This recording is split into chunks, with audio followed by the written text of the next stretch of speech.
Assalamualaikum warahmatullahi wabarakatuh. Waalaikumsalam warahmatullahi wabarakatuh. Halo pemirsa Davika TV, berjumpa kembali bersama saya Aai Bonamana Dan saya juga Wiwan. di program Nyantai di Kebon Jeruk. Bukan kebun jeruk biasa. Dan hari ini ada tamu spesial ya Kak Abi ya, yang memang kita butuhkan karena ada statement yang mengatakan bahwa kesehatan adalah investasi di masa depan. Iya, betul. Oleh karena itu kita sudah hadirkan Ketua ID Provinsi Lampung, Dr. Josie Harnos Mars. Halo dokter. Halo, selamat sore. Assalamualaikum. Selamat sore. Waalaikumsalam warahmatullahi wabarakatuh. Oke dokter, gimana kabarnya dok? Alhamdulillah. Baik ya, Dok, ya. Rupanya. Baik nggak baik selalu alhamdulillah. Oh betul. Baik nggak baik selalu alhamdulillah ya Iya, Kak ya. Iya, sama aja. Karena itu doa ya. Doa Iya, benar. Iya. Nah dok, sekarang ini lagi sibuk apa sih dok? Selain menjabat Ketua ID Lampung, Provinsi Provinsi Lampung. Lampung. Ya, selain itu ya memang kegiatannya saya juga di tim kendali mutu kendali biaya untuk BPJS Provinsi Lampung. Wow, oke. Terus juga sebagai Kepala Puskesmas Bandar Jaya Lampung Tengah. Terus juga sebagai yang utama dan paling utama sebagai suami dan bapak. Betul, keluarga. so Itu. sweet. Itu yang challenge-nya. Yang terbesar. Oke dok, tapi dari Oke. semua profesi yang sudah dokter sandang ya dok ya, dari mulai ketua ID, dokter, kepala puskes sampai tadi di BPJS juga, mana yang paling berat dok kira-kira? Jadi bapak. Jadi bapak. Ya. Betul, betul, betul. Jadi betul. suami, jadi bapak itu paling berat. Paling berat ya dok ya. Banyak yang gagal kan? Iya. Nah, iya itu dia makanya. Alasannya? Iya, untuk menjadi seorang laki-laki yang bisa memimpin, yang bisa mengayom, yang bisa mengambil semua peran yang berat ya di rumah tangga, siapa yang mampu? Betul, mengambil Ya. keputusan ya dok ya. Mencari nafkah. melindungi Betul. dan Terus sebagainya. waktu juga ya dok. Betul. Itu yang paling Iya, ini iya, waktu ya dok ya. Jadi di antara yang lain-lain, kalau saya mungkin agak terbalik berpikirnya, tantangan terberat saya justru untuk di keluarga. Oh iya, karena kita juga harus memastikan keluarga kita sehat dan aman ya dok ya. Iya semuanya. Semuanya. Oke. Setelah itu juga baru kalau sudah udah mengamankan keluarga baru enak untuk keluar kan. Iya, betul. Betul. Kayaknya gitu sih.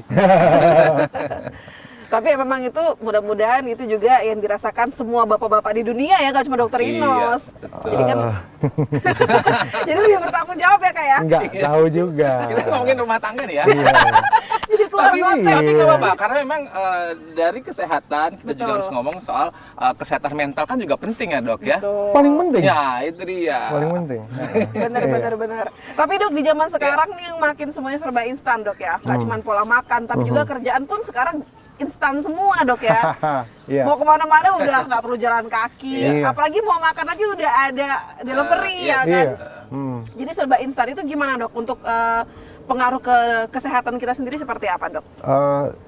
Kalau saya ini sebagai pribadi saya sebagai Josie Harnos ya. Iya. Saya terserah mau dikaitkan tentang dengan dokternya, dengan ketua ID apa segala terserah. Tapi saya sebagai Josie Harnos saya mau mengajak atau memperkenalkan cara berpikir saya. Iya. Pertama, apapun pembelajaran tentang manusia, bagaimana dia hidup, bagaimana dia bertahan hidup, bagaimana dia bisa menjaga lingkungannya, terus dia bisa beramah tamah dengan alam sekitarnya. Itu konteksnya pasti dasarnya pembelajaran dari alam, hal yang alami dulu ya, yang nature, yang organik dulu. Kayak contoh misalnya, nggak usah kita sekolah tinggi-tinggi, sekarang ada pertanyaan misalnya, mana jeruk yang lebih baik, jus jeruk atau jeruk ini? Asli. Betul. Itu semua bisa memahami kok, dari zaman Nabi Adam sampai dengan sekarang, semua Tuhan cuma menciptakannya, bukan pabrik jus. Betul. Jadi peruntukannya buat manusia, kira-kira yang mana yang pabrikannya atau yang tumbuh dari tanah ini? Betul. Atau yang tumbuh dari pohon ini, yang tanpa intervensi, tanpa harus diakal-akali apapun gitu. Jadi inilah yang terbaik pasti untuk tubuh, karena tubuh kita nature, ini nature, nggak mungkin nature yang dibutuhkan itu justru yang dari pabrik. Nonsen. Betul. Nonsen. Jadi poinnya adalah sehat atau tidak itu pilihan pribadi Oh iya masing-masing. pilihan, kalau itu pilihan. Dan cara berpikir pun itu pilihan, kan saya bilang tadi. Iya. Saya hanya memperkenalkan cara berpikir saya. Iya. Tidak ada judgement bahwa saya adalah benar, yang lain Iya. adalah salah. Tapi saya menemukan cara berpikir saya dari semua perjalanan itu ternyata membentuk diri seseorang itu ya belajarnya dari alam. Nah, Gitu. dok, tanya. Berarti kan kalau kita sudah melakukan riset dari beberapa perjalanan kehidupan. Apakah ada sesuatu yang terjadi dalam kehidupan pribadi Dokter Josie sampai akhirnya oh iya ya statement ini keluar gitu? Oh iya, banyak. Salah satu yang mungkin pengalaman pribadi saya deh ya. Saya dulu dari kecil sampai dengan mungkin usia sampai SMA itu terbiasa sakit dikit antibiotik apa segala macam. Iya. Kebetulan ada beberapa keluarga, om saya juga ada yang dokter, jadi dikit-dikit dibawa ke tempat om saya diobatin ini minum itu sampai ada satu momentum jengah, tahu jengah nggak sih? Tahu, betul, jengah betul, banget betul. dengan obat. Ada lagunya ya? Oh iya? Gitu ya? Ada lagu pas band dong. Oh ya. kan? Oh iya. Kasih tahu Oh iya ya, Jadi itu kita bakal lighting. kasih lagunya spesial buat dokter itu. Iya. Jadi ada jengahnya itu karena kenapa sih gue harus obat lagi. Kenapa sih sampai gue tuh menggali gue ngomong gue lo Nggak apa-apa. apa-apa. Hebat, namanya nyantai. Kita Dok. nyantai Nyantai aja. ya. Gue tuh sampai menggali apa iya. Terus kalau memang sebelum dokter tuh ada di dunia, gue sampai browsing dokter tuh ada muncul di dunia ini tahun berapa sih gitu kan. Wih, keren, oke. Dia pengen tahu dong, Betul, maksudnya betul. emangnya nggak ada kehidupankah sebelum dokter itu muncul? Iya. Betul. Nggak ada kehidupankah sebelum ada pabrik antibiotik itu ada dan lain sebagainya? Ternyata kan banyak sekali penggalian jalan keluar itu semuanya itu nggak mesti harus yang nyari ke semua hal-hal yang sifatnya industrialisasi. Betul. Kan gitu. Nah, jadi disitulah akhirnya aku karena jengahnya tadi kembali lagi, aku nggak mau minum apa-apa. Oh. Saya nggak Waktu mau minum, sakit? Waktu sakit. Oke. Saya nggak mau minum obat apa-apa. Waktu itu yang paling sering saya sakit itu radang tenggorokan. Berulang-ulang. Saya nggak mau minum obat, saya nggak mau minum obat-obat penghilang nyeri. Saya cuma bisa minum maunya air putih atau apa. Pokoknya segala sesuatu yang sifatnya alami-alami aja. Betul. Tanpa saya sadarin ada sebuah pembelajaran berharganya. Ternyata tubuh saya mampu melawan kuman itu sendiri dalam jangka waktu tertentu. Oh. Lewat dari 1 minggu, penyakit itu hilang sendiri. Saya nggak menyatakan bahwa misalnya tubuh saya atau apa dari mana dari mana, tapi maksudnya kesimpulannya cuma satu. Ternyata memang Tuhan itu sudah mempersiapkan bala tentara untuk mengalahkan. Kenapa kita harus ada bantuan sekutu yang namanya obat? Coba dulu melatih tubuh kita menjadi kuat dengan secara alami, baru kalaupun memang dalam batasan waktu tertentu tidak ada pengaruh, bolehlah kita minta bantuan dengan antibiotik atau apa. Keren. Itu ternyata yang membangun. Oke. Tapi dok, itu untuk penyakit tertentu atau semua penyakit dok untuk kita mengalahkan dengan diri sendirinya dok? Logisnya semua. Semua penyakit. Logisnya Jadi semua. kita bentengi diri kita dulu gitu ya. Iya. Seperti healing ya dok ya? Seperti- maksudnya seperti iya. apa sih namanya itu? Menyembuhkan diri sendiri terlebih dengan, dahulu. Iya. Pikiran.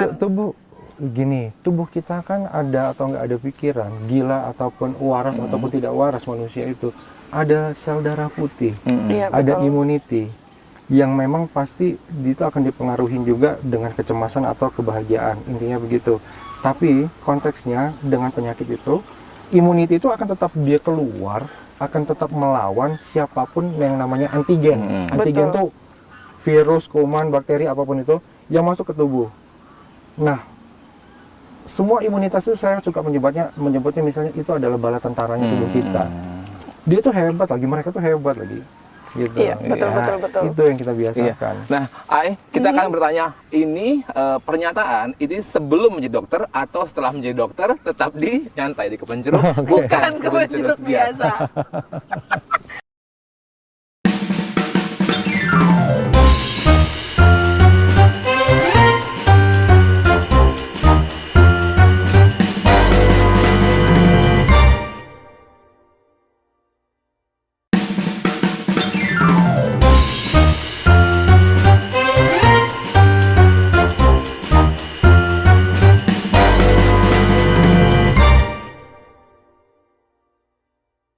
Masih nyantai di kebun jeruk, Bukan kebun jeruk biasa. Masih bersama Dokter Josie Harnos Mars selaku Ketua ID Provinsi Lampung. Iya. Nah, tadi ada pertanyaan Ai. Betul, yang masih melanjutkan menggantung. statement beliau Iya. ya. Oke, keren. Katanya pernyataan. sih, benar. Kita ulang lagi ya kayak biar masyarakat juga bisa Iya. mencerna kembali. Katanya sih kata beliau ini kalau kita sakit sebisa mungkin kita Menghindari.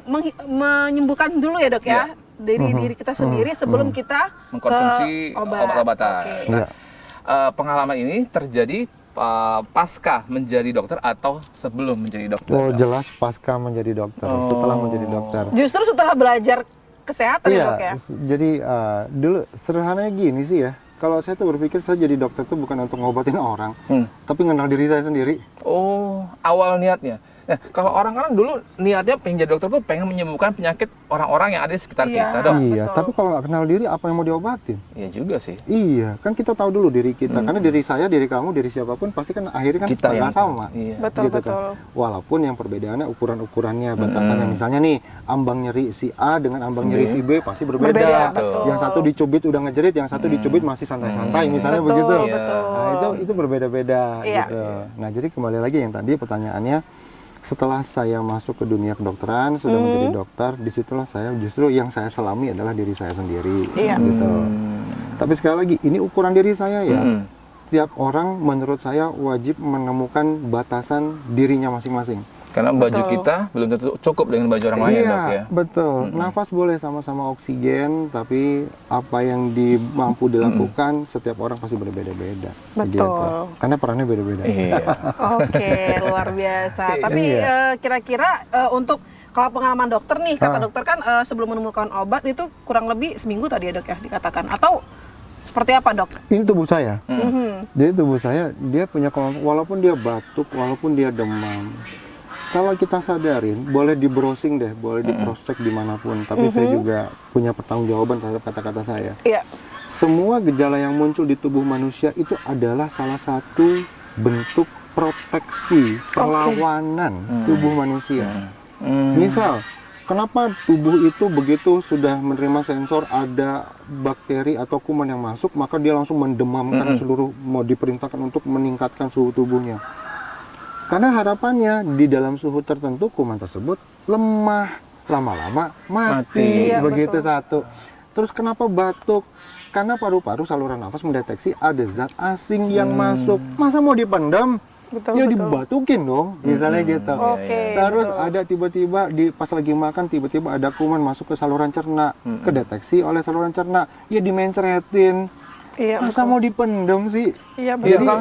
Kalau kita kalau mainnya kita kasih obat untuk Mampetin. Yang Iya. benar aja itu tuh Iya. kan sudah Oke. bentuk yang sempurna dari Tuhan. harusnya dikeluarkan ya, Dok. Ya iya. Tapi kadang-kadang kayak kita nih, kejar tayang, Nah. tiba-tiba Betul, sehat Kak. dalam waktu Terkadang- berapa menit. Iya, Harus karena minum kendala obat. pekerjaan, Iya. kesibukan, Iya. apalagi ibu-ibu biasanya panik sama keadaan anak yang panas Panas udah tinggi. Iya, bisa karena kurang cairan juga Betul. dipenuhin. Bisa juga karena memang suhunya, karena faktor-faktor lain. Jadi semua itu perlu kita kenalin. Makanya demamnya saya kenapa ya, demamnya dia kenapa. Oh ya, kalau dia demamnya karena tipes, demam saya ternyata cuma karena infeksi telinga. Sama-sama demam. Iya. gitu Hanya kan. sumbernya berbeda dan Sebenarnya dicari. berbeda gitu. Tapi semua maksud dan tujuan dari demam tersebut Sama. ternyata sama gitu. Oke. Iya, hoi. Banyak ilmu yang bisa kita Betul. dapat ya, Wah, Ai. enggak. Dari Dokter Inos. Iya. Bener-bener. Terus pertanyaan selanjutnya tentang dunia sekarang, Ai, dengan remaja yang bla bla bla itu boleh ngomongin. Gimana? Kayak sekarang ini kan banyak juga sih Dok yang berkata remaja jompo nih di usia 25 sampai 30 udah gampang capek. Bawaannya udah bukan parfum, Dok. Bawaannya tuh udah minuman kesehatan, Iya, minyak iya. kayu putih gitu Minyak kan. angin kayak gitu-gitu Iya. ya. Betul. Ya. Terus juga remaja sekarang itu terutama Gen Z ya, gampang terkena mental health kan, kesehatan mental. Kadang apa ya, Dok ya, mereka merasa apa ya, gampang Down. perasaannya gampang down gitu, Dok. Insecure ya. Nah, Ya, sebenarnya ya. tapi sebenarnya hidup sehat dari sisi dunia kesehatan itu seperti apa sih, Dok? Iya, ini menarik nih. Iya. Ini sebenarnya agak panjang kalau mau dikupas. Iya. bahaya Iya, ini. betul. 3 bab Iya, ya. karena Iya. biasa juga Dalam setengah Ini jam. biasanya betul. kalau saya dengan teman-teman anak-anak muda gitu itu diskusi malam nih bisa sampai subuh. Tapi gini, saya persingkat aja ya. Iya, Gini, iya. pertama kita mengkotak-kotakannya dalam konteks perbedaan era atau zaman dulu. Jadi memang sebuah kemajuan teknologi, tujuan teknologi itu ada untuk apa sih? Kita sadarin dulu, untuk memudahkan manusia. Betul. Oke. Nah, dengan kemudahan yang didapatkan oleh manusia, ada malfungsi nggak dari tubuhnya? Iya. Pasti akan ada fungsi yang berkurang dari tubuhnya karena sudah ditempatkan dengan gadget, dengan Iya. hal lain yang membantu untuk memudahkan tadi. Iya. Iya. Ya, kasarnya ngomong, karena yang smart itu sekarang phone, berarti manusianya dump, jangan-jangan, gitu kan? Artinya ada perpindahan-perpindahan itu, transformasi dalam setiap zaman itu pasti akan menyebabkan ada kelebihan, ada kekurangan gitu loh. Yang dulu letak kegiatan, aktivitas segala sesuatu di semesta ini ibaratnya diletakkan di satu tubuh manusia. Kalau mau ke sana harus jalan kaki, harus apa, kalau mau begini harus begitu dan sebagainya. Itu sekarang bisa diwakilkan oleh device, bisa diwakilkan oleh pihak ketiga, apapun itu. Mau ngambil, mau mencet, aduh panas ngidupin AC, udah pakai AC, AC-nya pakai remote lagi, kan gampang gitu kan, jadi nggak serba gerak.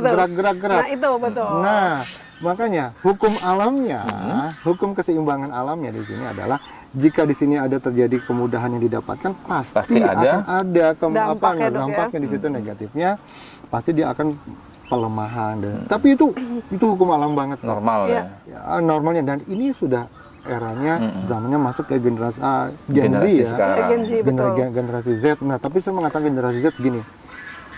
Saya mungkin mewakili sebagai generasi Y. Nah, ini ya generasi Y. Before Z kan? Before Z ya. Yang udah pengalaman ya, Dok ya? Enggak juga.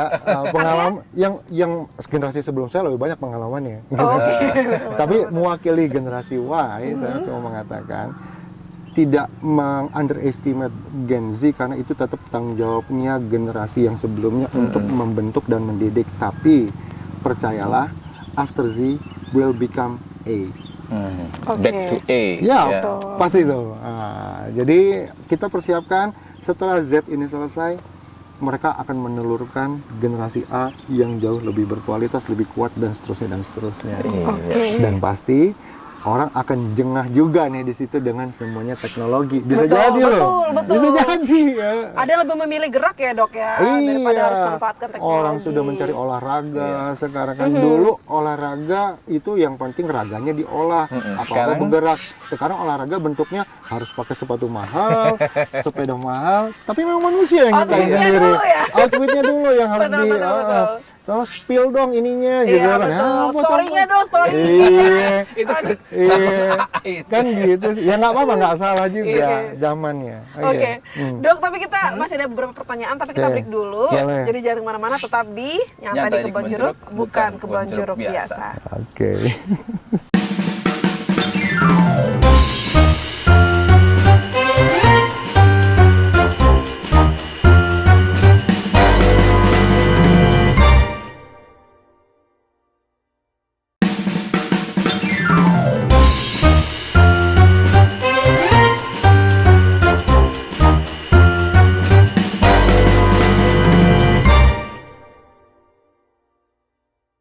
Masih di Nyantai di Kebon Jeruk, bukan Kebon Jeruk biasa. Oke, pemirsa Davika TV, tentunya kita sudah ada di segmen ketiga bersama Dr. Josie Harno selaku Ketua ID Lampung, dan tentunya sebenarnya kurang ya Kak banyak waktunya. yang pengen dikulik. Karena kan memang masalah kesehatan ini luas banget. Ada yang dari kecil, remaja, dewasa, bahkan lansia, itu semuanya butuh bahkan kalau informasi kita kesehatan. open interaktif ya, Betul. pasti wah, Banyak banyak yang masuk ya. Tapi dikeroyok orang saya. Iya, kita wakilkan dulu beberapa pertanyaan yang mungkin lagi tren saat ini ya. Ini adanya kasus diabetes di usia muda, termasuk hemodialisa yang begitu banyak di usia muda, Dok. Dengan mungkin maraknya mungkin minuman-minuman yang beredar yang kadang-kadang anak-anak sekarang kan suka dengan produk-produk terbaru. Gue coba tarik dulu garis informasi linearnya dengan apa yang tadi kita bahas di awal. Oke, siap. Gue kan udah bilang, sebenarnya kita tuh yang dibutuhin itu segala sesuatu yang dari alam, yang alami, ya nggak? Oke ya. Nah, semua keberlebihannya manusia, baik dalam hal apapun, termasuk yang konsumsi gula, yang konsumsi apa, konsumsi makanan-makanan yang cepat saji, konsumsi minuman-minuman yang terlalu berlebih nilai glukosanya, atau bahkan dia terlalu banyak mix campuran-campurannya. Apakah tubuh itu bisa menerima dengan baik? Pertanyaannya kan itu. Bisa, tapi dalam dia memprosesnya apakah sebaik dengan orang-orang yang dahulu selalu hanya mengkonsumsi zat-zat yang sifatnya alami dan nggak begitu kompleks, gitu. Nah, sebenarnya kuncinya menurut saya adalah keseimbangan. Keseimbangan. Nah, sekarang kita harus menemukan sama-sama, termasuk diri saya, siapapun, kita menemukan keseimbangan diri kita. Keseimbangannya dalam arti kata, contohnya begini, hal yang sederhana aja yang saya masuk keseimbangan. Sudahkah saya cukup minum? Terlalu banyak minum, ya salah juga. Sudahkah saya cukup makan? Terlalu banyak makan, ya salah juga, betul, gitu betul, kan. betul. Boleh nggak saya goreng-gorengan? Ya boleh aja, tapi kalau kebanyakan, ya salah juga, gitu loh. Nah, setiap insan manusia, termasuk diri saya, harus menemukan ambang-ambang tersebut.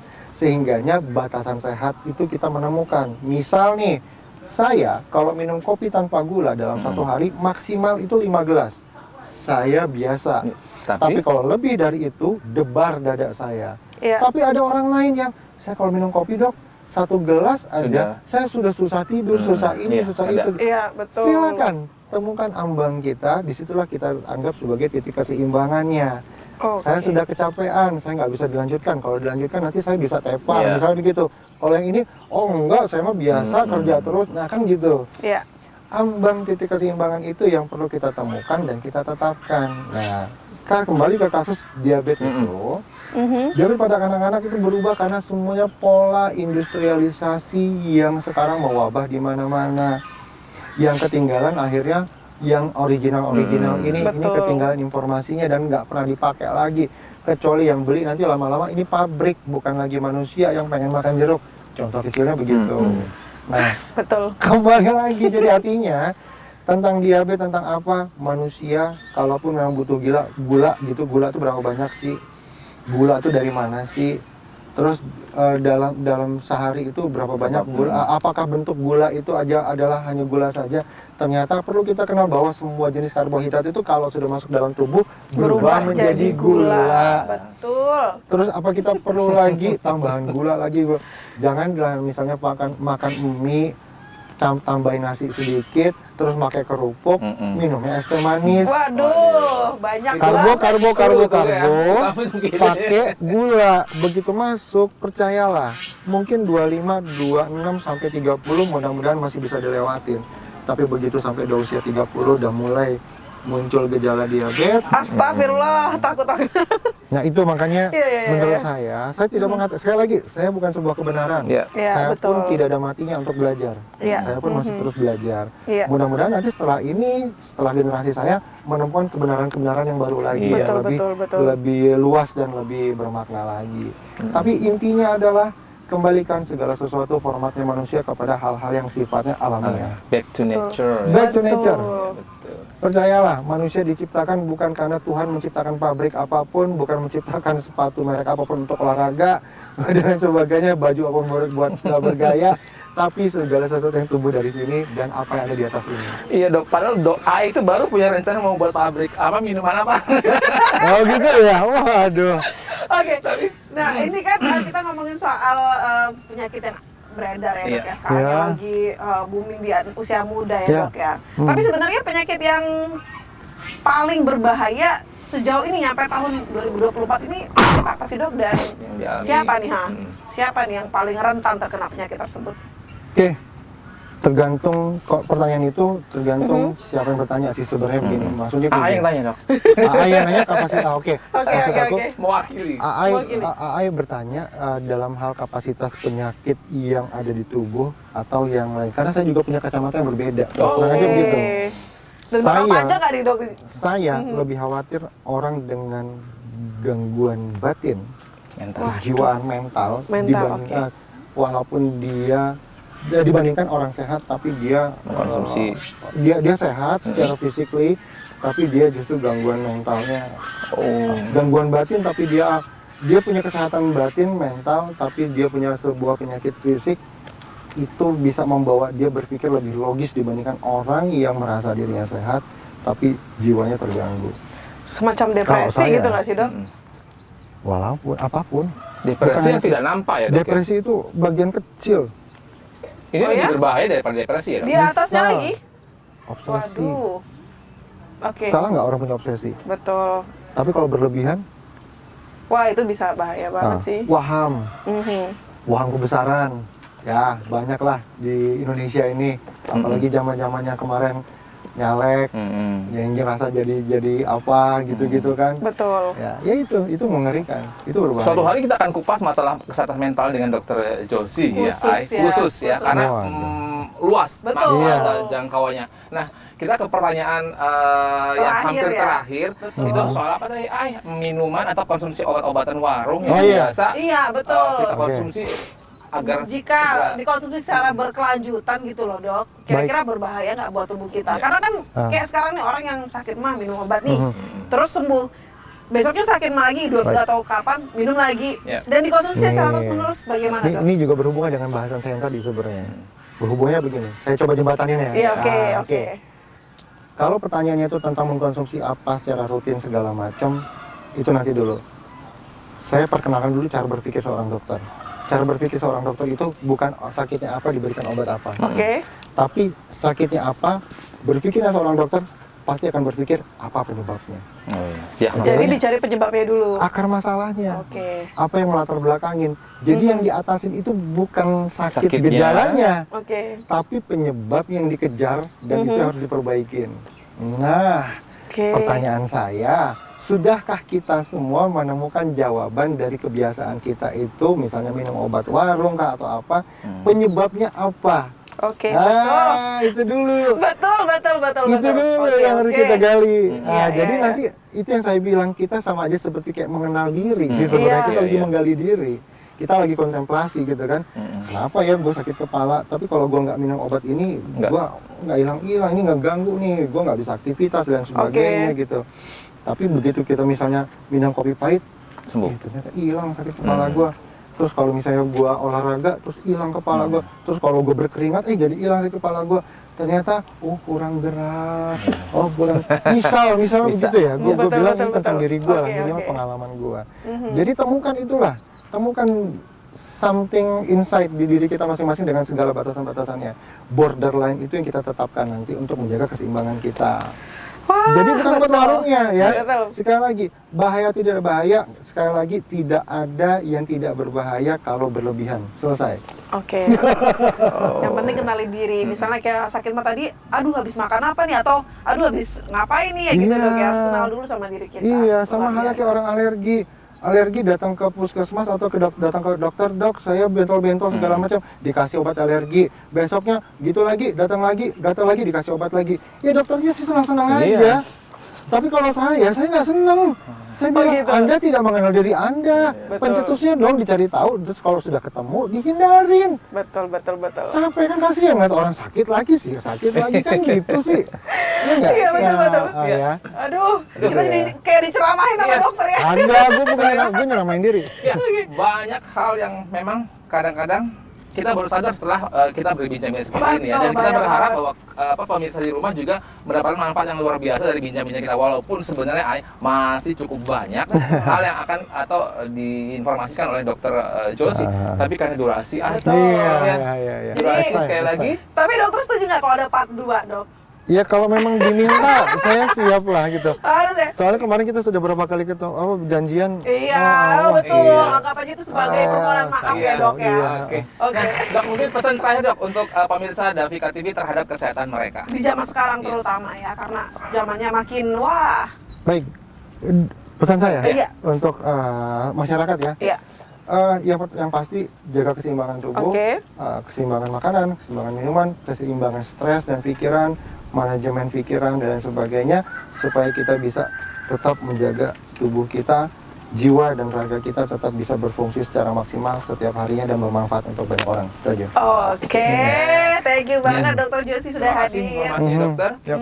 Mudah-mudahan manfaatnya ini bisa dirasakan oleh para pemirsa Davika TV dimanapun berada. Dan khususnya buat kita dan kru juga ya. Betul. Karena ini bagus banget nih. Kita harus kenal diri kita dulu ya. Dan mudah-mudahan akan menemukan siapa diri kita ya dok ya. Dan ambang batas diri kita. Oke, kalau gitu saya Aya Bonamana. Saya Milan. Dan juga Dokter Josie harus pamit undur diri. Dan terima kasih. Wassalamualaikum warahmatullahi wabarakatuh.